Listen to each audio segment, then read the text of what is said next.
Bonjour à tous, imaginez que vous ayez une noble cause à défendre et que vous vous sentez engagé dans une mission dont l'avenir de votre pays dépend de vous. Vous avez alors besoin de parler au président et ma question est: que faites-vous? Est-ce que vous êtes plutôt à écrire une lettre ou à vous rendre là où vit le président? Eh bien, la star de rock'n'roll Elvis Presley va choisir ces deux options. Aujourd'hui, vous allez donc découvrir l'histoire improbable de la rencontre du président Nixon avec Elvis. Mais surtout, vous allez connaître le jour où tout a changé.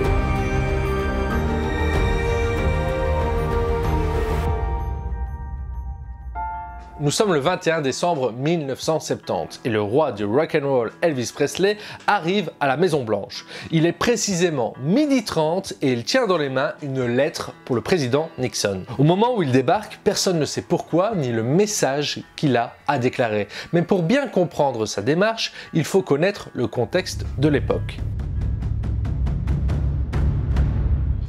On est au début des années 70 et l'Amérique voit apparaître une hécatombe de sa jeunesse. En un an, c'est pas moins de 1032 décès liés à la drogue. Janis Joplin et Jimi Hendrix ont rejoint le groupe des 27 et personne n'est épargné. À l'époque, il n'existe pas encore de prévention ni d'association d'aide aux addictions.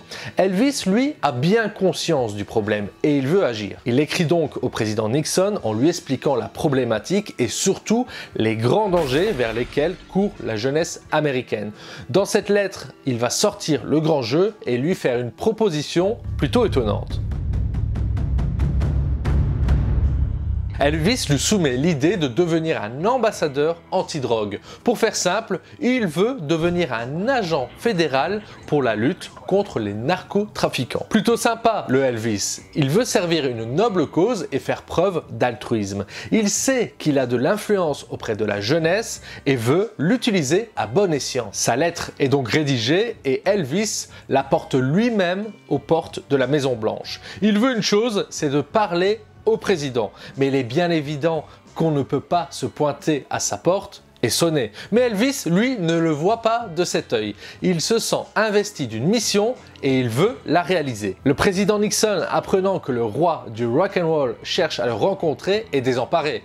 Il y a un protocole à respecter et il ne peut accepter de le faire rentrer. Mais à la suite de l'avis de ses conseillers, il décide tout de même d'accepter. Mais ce tout nouveau président est bien plus malin que vous ne le pensez, car au final, ce sera un coup qui sera bien calculé. Elvis, quant à lui, a plus d'un tour dans son étui à guitare et n'arrive pas les mains vides. Il a tout prévu. Il ramène un cadeau pour le président Nixon. Ce sera un Colt 45. Sa démarche est complètement folle, il brise toutes les règles du protocole, mais vous allez voir que ce n'est que le début de cette rencontre improbable. Par la suite, ces deux hommes se retrouvent pour une courte entrevue durant laquelle ils vont se trouver de nombreux points communs. Nixon, qui était réticent à l'idée de le recevoir, se met à sympathiser pour cet homme. Ce que vous ne savez peut-être pas, c'est qu'à ce moment-là, Elvis n'est plus au sommet de son art. Ses belles années sont passées, il a connu le succès, il est resté le king, mais il n'a plus le même charisme qu'avant. Il vient tout juste de finir son service militaire et il est bien moins rock'n'roll qu'avant.